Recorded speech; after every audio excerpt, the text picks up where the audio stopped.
ಆಟ ಕಾಟ ಪುಂಡಾಟ ಇದರಿಂದಾಗಿ ಜನರ ನೆಮ್ಮದಿಯೇ ಮಂಗಮಾಯ ಆಗಿದೆ. ಪ್ರತಿದಿನ ಹಿಂಡು ಹಿಂಡಾಗಿ ಬಂದಂಥ ಎಲ್ಲವನ್ನು ಕೂಡ ದೋಚಿ ಪರಾರಿಯಾಗ್ತಾ ಇದೆ.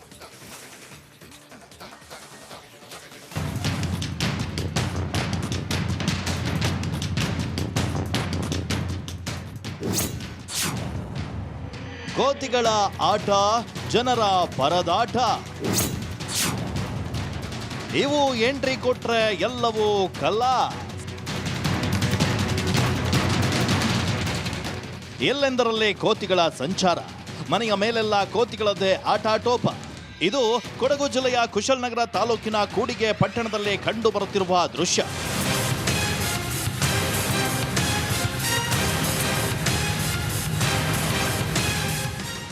ಒಂದೆರಡಲ್ಲ ನೂರಾರು ಮಂಗಗಳು ಒಟ್ಟಿಗೆ ಲಗ್ಗೆ ಇಟ್ಟರೆ ಎಲ್ಲವೂ ಖತಮ್. ಇದು ಇಂದು ನಿನ್ನೆಯಿಂದ ಇರುವಂತಹ ಸಮಸ್ಯೆಯಲ್ಲ. ಕಳೆದ 1 ವರ್ಷದಿಂದ ಈ ಮಂಗಗಳು ಜನರನ್ನ ಇನ್ನಿಲ್ಲದಂತೆ ಕಾಡ್ತಾ ಇವೆ. ಮನೆಗಳಿಗೆ ಅಳವಡಿಸಲಾಗಿರುವಂತಹ ವಿದ್ಯುತ್ ಕೇಬಲ್ಗಳನ್ನ ಎಳೆದು ಹಾಕ್ತವೆ. ಮಕ್ಕಳು ಆಟ ಆಡಲು ಹೋದ್ರೆ ಮೈ ಮೇಲೆ ಬೀಳ್ತವೆ.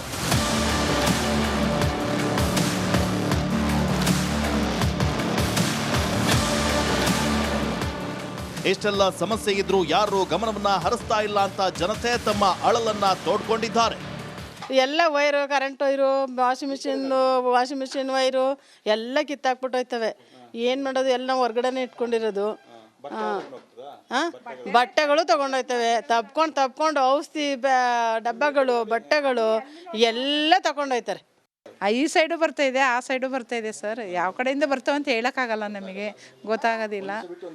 ಒಂದಿನ ಬಿಟ್ಟಿಲ್ಲ, ಕಂಟಿನ್ಯೂ ಬರ್ತದ. 1 ವಾರ ಬರಲ್ಲ, ಮತ್ತಿನ್ನು ಪುನಃ 1 ವಾರ ಬರ್ತದ. ಆ ರೀತಿ 4 ದಿವಸ ಬರ್ತದೆ, 4 ದಿವಸ ಬರಲ್ಲ. ಇಲ್ಲಾಂದರೆ ಡೈಲಿ ಬರೋಕ್ಕೆ ಶುರು ಆಗುತ್ತೆ ಸರ್. ಇದಿಷ್ಟೇ ಅಲ್ಲ, ಬೀದಿಯಲ್ಲಿ ಹಣ್ಣು ತರಕಾರಿ ಅಂಗಡಿಯವರ ಪಾಡು ಕೇಳೋರೇ ಇಲ್ಲದಂತಾಗಿದೆ. ದಿನನಿತ್ಯ ನೂರಾರು ಮಂಗಗಳು ಇತ್ತಿಂದಿತ್ತ ಅಡ್ಡಾಡ್ತಾ ತೊಂದರೆಯನ್ನ ಕೊಡ್ತಾ ಇವೆ. 100-150 ಮಂಗಗಳು ಬಂದು ದಿನ ಡೈಲಿ ಅಂದರೆ ನಮ್ಮ ಅಂಗಡಿಗಳಿಗೆ ನುಗ್ಗಿ ದಾಂಧಲೆ ಮಾಡೋದೊಂದು, ಮತ್ತು ಇಲ್ಲಿ ಬರುವ ಕಸ್ಟಮರ್ಗಳಿಗೆ ತೊಂದರೆ ಕೊಡೋದು, ಮತ್ತು ಮನೆಗಳಿಗೆ ನುಗ್ಗಿ ಮನೆಯಲ್ಲಿ ಬಂದು ಸಹ ತೊಂದರೆ ಕೊಡ್ತಾ ಇದೆ.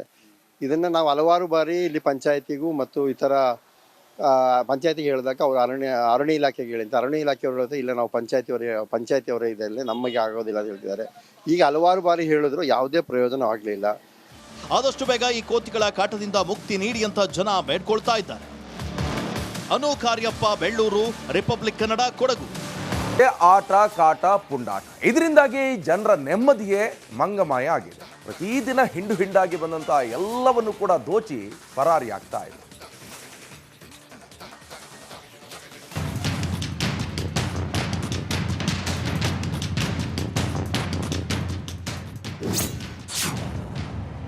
ಕೋತಿಗಳ ಆಟ, ಜನರ ಪರದಾಟ. ಇವು ಎಂಟ್ರಿ ಕೊಟ್ರೆ ಎಲ್ಲವೂ ಕಲ್ಲ. ಎಲ್ಲೆಂದರಲ್ಲಿ ಕೋತಿಗಳ ಸಂಚಾರ. ಮನೆಯ ಮೇಲೆಲ್ಲ ಕೋತಿಗಳದ್ದೇ ಆಟಾಟೋಪ. ಇದು ಕೊಡಗು ಜಿಲ್ಲೆಯ ಕುಶಾಲನಗರ ತಾಲೂಕಿನ ಕೂಡಿಗೆ ಪಟ್ಟಣದಲ್ಲಿ ಕಂಡು ಬರುತ್ತಿರುವ ದೃಶ್ಯ.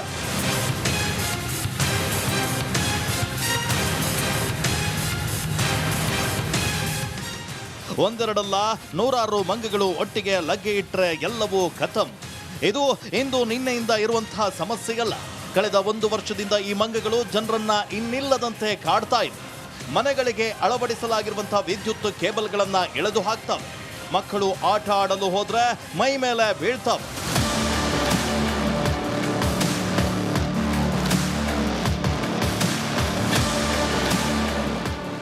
ಇಷ್ಟೆಲ್ಲ ಸಮಸ್ಯೆ ಇದ್ರೂ ಯಾರು ಗಮನವನ್ನ ಹರಿಸ್ತಾ ಇಲ್ಲ ಅಂತ ಜನತೆ ತಮ್ಮ ಅಳಲನ್ನ ತೋಡ್ಕೊಂಡಿದ್ದಾರೆ. ಎಲ್ಲ wire, current wire, washing machine wire ಎಲ್ಲ ಕಿತ್ತಾಕ್ಬಿಟ್ಟು ಹೋಯ್ತವೆ. ಏನು ಮಾಡೋದು, ಎಲ್ಲ ಹೊರ್ಗಡೆನೆ ಇಟ್ಕೊಂಡಿರೋದು. ಬಟ್ಟೆಗಳು ತಗೊಂಡೋಯ್ತವೆ. ತಪ್ಕೊಂಡು ಔಷಧಿ ಡಬ್ಬಗಳು, ಬಟ್ಟೆಗಳು ಎಲ್ಲ ತಗೊಂಡೋಯ್ತಾರೆ. ಈ ಸೈಡು ಬರ್ತಾ ಇದೆ, ಆ ಸೈಡು ಬರ್ತಾ ಇದೆ ಸರ್. ಯಾವ ಕಡೆಯಿಂದ ಬರ್ತಾವೆ ಅಂತ ಹೇಳೋಕ್ಕಾಗಲ್ಲ, ನಮಗೆ ಗೊತ್ತಾಗೋದಿಲ್ಲ. ಒಂದಿನ ಬಿಟ್ಟಿಲ್ಲ, ಕಂಟಿನ್ಯೂ ಬರ್ತದ. 1 ವಾರ ಬರಲ್ಲ, ಮತ್ತಿನ್ನು ಪುನಃ 1 ವಾರ ಬರ್ತದ. ಆ ರೀತಿ 4 ದಿವಸ ಬರ್ತದೆ, 4 ದಿವಸ ಬರಲ್ಲ. ಇಲ್ಲಾಂದರೆ ಡೈಲಿ ಬರೋಕ್ಕೆ ಶುರು ಆಗುತ್ತೆ ಸರ್.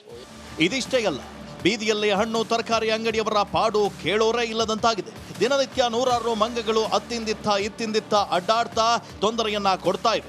100-150 ಮಂಗಗಳು ಬಂದು ದಿನ ಡೈಲಿ ಅಂದರೆ ನಮ್ಮ ಅಂಗಡಿಗಳಿಗೆ ನುಗ್ಗಿ ದಾಂಧಲೆ ಮಾಡೋದೊಂದು, ಮತ್ತು ಇಲ್ಲಿ ಬರುವ ಕಸ್ಟಮರ್ಗಳಿಗೆ ತೊಂದರೆ ಕೊಡೋದು, ಮತ್ತು ಮನೆಗಳಿಗೆ ನುಗ್ಗಿ ಮನೆಯಲ್ಲಿ ಬಂದು ಸಹ ತೊಂದರೆ ಕೊಡ್ತಾ ಇದೆ.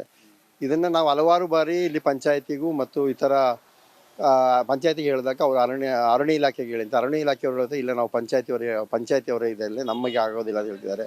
ಈಗ ಹಲವಾರು ಬಾರಿ ಹೇಳಿದ್ರು ಯಾವುದೇ ಪ್ರಯೋಜನ ಆಗಲಿಲ್ಲ. ಆದಷ್ಟು ಬೇಗ ಈ ಕೋತಿಗಳ ಕಾಟದಿಂದ ಮುಕ್ತಿ ನೀಡಿ ಅಂತ ಜನ ಬೇಡ್ಕೊಳ್ತಾ ಇದ್ದಾರೆ. ಅನು ಕಾರ್ಯಪ್ಪ, ಬೆಳ್ಳೂರು, ರಿಪಬ್ಲಿಕ್ ಕನ್ನಡ, ಕೊಡಗು. ಆಟ ಕಾಟ ಪುಂಡಾಟ ಇದರಿಂದಾಗಿ ಜನರ ನೆಮ್ಮದಿಯೇ ಮಂಗಮಾಯ ಆಗಿದೆ. ಪ್ರತಿದಿನ ಹಿಂಡಾಗಿ ಬಂದಂತ ಎಲ್ಲವನ್ನು ಕೂಡ ದೋಚಿ ಪರಾರಿಯಾಗ್ತಾ ಇದೆ.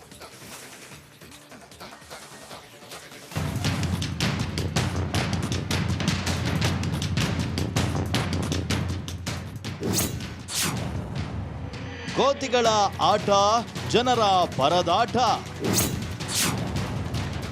ಇವು ಎಂಟ್ರಿ ಕೊಟ್ರೆ ಎಲ್ಲವೂ ಕಲ್ಲ.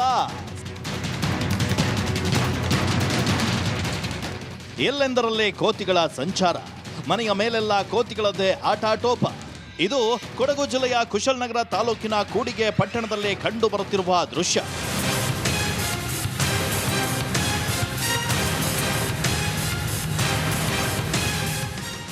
ಒಂದೆರಡಲ್ಲ, ನೂರಾರು ಮಂಗಗಳು ಒಟ್ಟಿಗೆ ಲಗ್ಗೆ ಇಟ್ಟರೆ ಎಲ್ಲವೂ ಖತಮ್. ಇದು ಇಂದು ನಿನ್ನೆಯಿಂದ ಇರುವಂತಹ ಸಮಸ್ಯೆಯಲ್ಲ. ಕಳೆದ 1 ವರ್ಷದಿಂದ ಈ ಮಂಗಗಳು ಜನರನ್ನ ಇನ್ನಿಲ್ಲದಂತೆ ಕಾಡ್ತಾ ಇವೆ.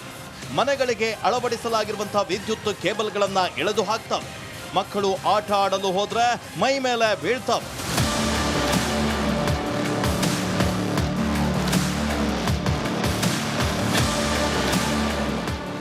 ಇಷ್ಟೆಲ್ಲ ಸಮಸ್ಯೆ ಇದ್ರೂ ಯಾರು ಗಮನವನ್ನ ಹರಿಸ್ತಾ ಇಲ್ಲ ಅಂತ ಜನತೆ ತಮ್ಮ ಅಳಲನ್ನ ತೋಡ್ಕೊಂಡಿದ್ದಾರೆ. ಎಲ್ಲ wire, current wire, washing machine wire ಎಲ್ಲ ಕಿತ್ತಾಕ್ಬಿಟ್ಟು ಹೋಯ್ತವೆ. ಏನು ಮಾಡೋದು, ಎಲ್ಲ ಹೊರ್ಗಡೆನೆ ಇಟ್ಕೊಂಡಿರೋದು. ಬಟ್ಟೆಗಳು ತಗೊಂಡೋಯ್ತವೆ. ತಪ್ಕೊಂಡು ಔಷಧಿ ಡಬ್ಬಗಳು, ಬಟ್ಟೆಗಳು ಎಲ್ಲ ತಗೊಂಡೋಯ್ತಾರೆ. ಈ ಸೈಡು ಬರ್ತಾ ಇದೆ, ಆ ಸೈಡು ಬರ್ತಾ ಇದೆ ಸರ್. ಯಾವ ಕಡೆಯಿಂದ ಬರ್ತಾವೆ ಅಂತ ಹೇಳೋಕ್ಕಾಗಲ್ಲ, ನಮಗೆ ಗೊತ್ತಾಗೋದಿಲ್ಲ. ಒಂದಿನ ಬಿಟ್ಟು ಇಲ್ಲ, ಕಂಟಿನ್ಯೂ ಬರ್ತದ. 1 ವಾರ ಬರಲ್ಲ, ಮತ್ತಿನ್ನು ಪುನಃ 1 ವಾರ ಬರ್ತದ. ಆ ರೀತಿ 4 ದಿವಸ ಬರ್ತದೆ, 4 ದಿವಸ ಬರಲ್ಲ. ಇಲ್ಲಾಂದರೆ ಡೈಲಿ ಬರೋಕ್ಕೆ ಶುರು ಆಗುತ್ತೆ ಸರ್. ಇದಿಷ್ಟೇ ಅಲ್ಲ, ಬೀದಿಯಲ್ಲಿ ಹಣ್ಣು ತರಕಾರಿ ಅಂಗಡಿಯವರ ಪಾಡು ಕೇಳೋರೇ ಇಲ್ಲದಂತಾಗಿದೆ. ದಿನನಿತ್ಯ ನೂರಾರು ಮಂಗಗಳು ಇತ್ತಿಂದಿತ್ತ ಅಡ್ಡಾಡ್ತಾ ತೊಂದರೆಯನ್ನ ಕೊಡ್ತಾ ಇವೆ. 100-150 ಮಂಗಗಳು ಬಂದು ದಿನ ಡೈಲಿ ಅಂದರೆ ನಮ್ಮ ಅಂಗಡಿಗಳಿಗೆ ನುಗ್ಗಿ ದಾಂಧಲೆ ಮಾಡೋದೊಂದು, ಮತ್ತು ಇಲ್ಲಿ ಬರುವ ಕಸ್ಟಮರ್ಗಳಿಗೆ ತೊಂದರೆ ಕೊಡೋದು, ಮತ್ತು ಮನೆಗಳಿಗೆ ನುಗ್ಗಿ ಮನೆಯಲ್ಲಿ ಬಂದು ಸಹ ತೊಂದರೆ ಕೊಡ್ತಾ ಇದೆ. ಇದನ್ನು ನಾವು ಹಲವಾರು ಬಾರಿ ಇಲ್ಲಿ ಪಂಚಾಯತಿಗೂ ಮತ್ತು ಇತರ ಪಂಚಾಯತಿಗೆ ಹೇಳಿದಾಗ ಅವರು ಅರಣ್ಯ ಇಲಾಖೆಗೆ ಹೇಳಿಂತ ಅರಣ್ಯ ಇಲಾಖೆಯವರು ಹೇಳ್ತಾರೆ ಇಲ್ಲ ನಾವು ಪಂಚಾಯತಿಯವರೇ ಇದೆಲ್ಲ ನಮಗೆ ಆಗೋದಿಲ್ಲ ಅಂತ ಹೇಳ್ತಿದ್ದಾರೆ. ಈಗ ಹಲವಾರು ಬಾರಿ ಹೇಳಿದ್ರು ಯಾವುದೇ ಪ್ರಯೋಜನ ಆಗಲಿಲ್ಲ. ಆದಷ್ಟು ಬೇಗ ಈ ಕೋತಿಗಳ ಕಾಟದಿಂದ ಮುಕ್ತಿ ನೀಡಿ ಅಂತ ಜನ ಬೇಡ್ಕೊಳ್ತಾ ಇದ್ದಾರೆ. ಅನು ಕಾರ್ಯಪ್ಪ, ಬೆಳ್ಳೂರು, ರಿಪಬ್ಲಿಕ್ ಕನ್ನಡ, ಕೊಡಗು.